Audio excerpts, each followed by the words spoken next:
Hello, welcome to my channel. This is Brenda Wright, and today we're going to do our last project using sunburst granny squares. If you don't know how to make the sunburst granny square, I made a video the last time I was here on how to make them. So I'm making a little shirt for a little person, and I've used 5 sunburst squares.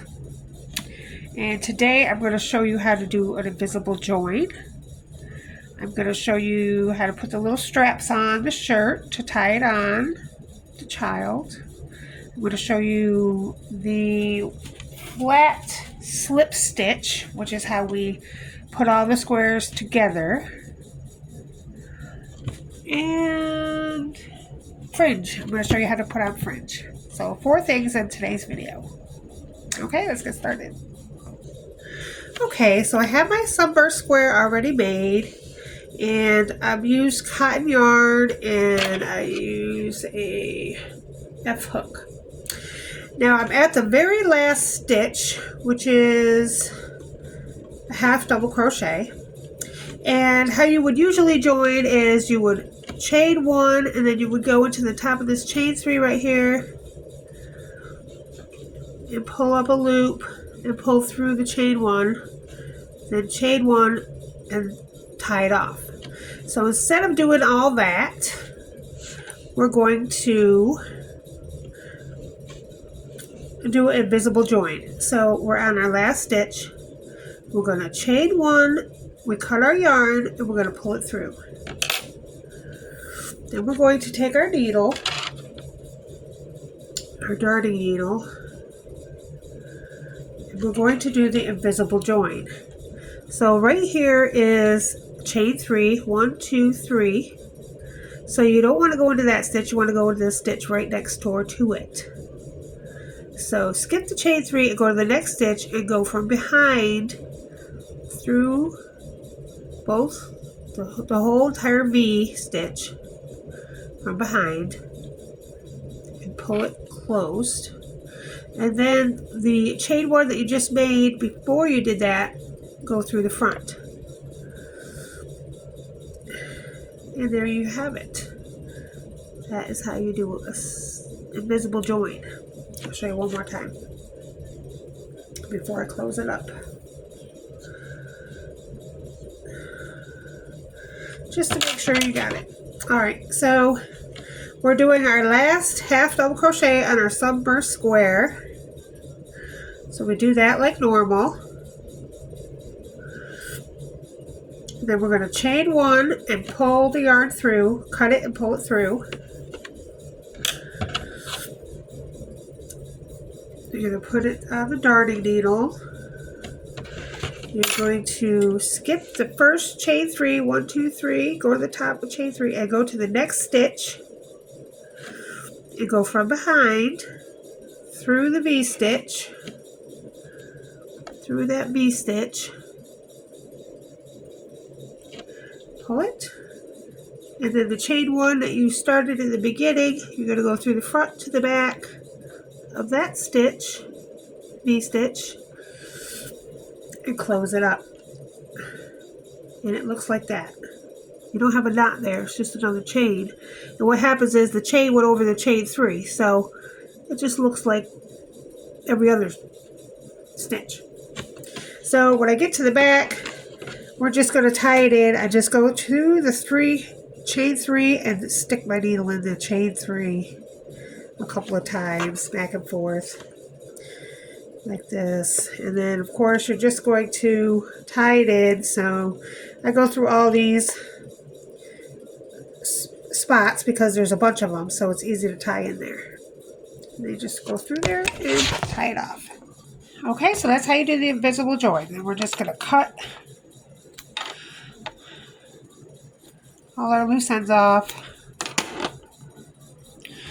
Now you have a granny square with the invisible join. You can't even tell where it was joined at all. They all look the same. There's no knot. There's no nothing. And that's the invisible join. Okay, so we have our last square joined. And now my little shirt, toddler shirt, has 4 ties.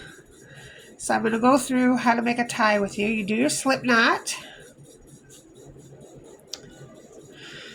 There's so many ways to put on ties, and there's so many different kinds of ties. It's just, there's a lot.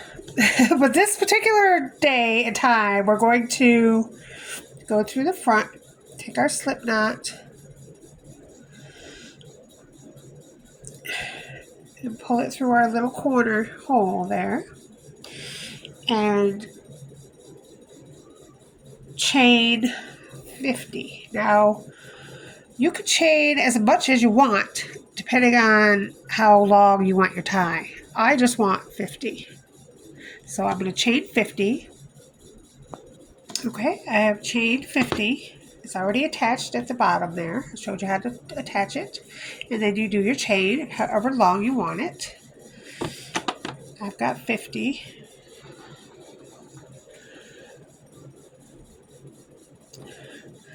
Then you're going to add one more on the end.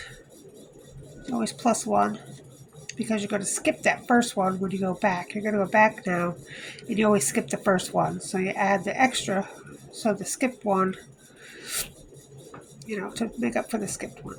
So you're going to go back, skip one, and go to the next stitch. And I like to go to this back stitch right here. There's back bump. So in a stitch, let me just show you real quick.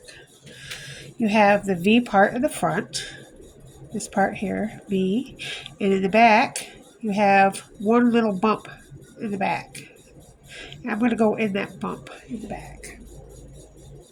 So skip one, go to this next stitch, and go in the back bump, and do a single crochet.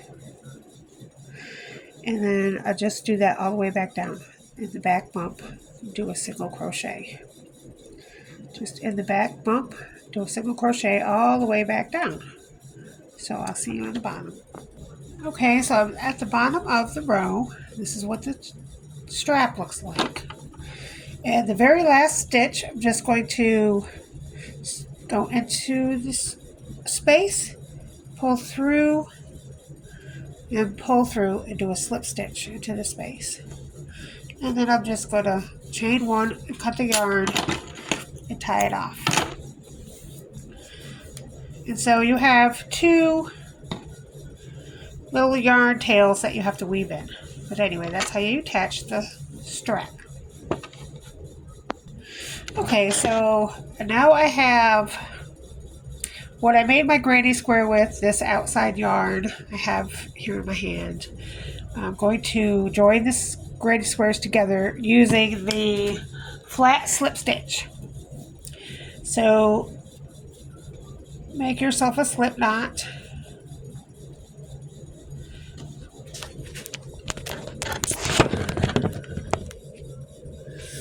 And I'm going to join these two squares together right here, because I want my strap at a certain spot.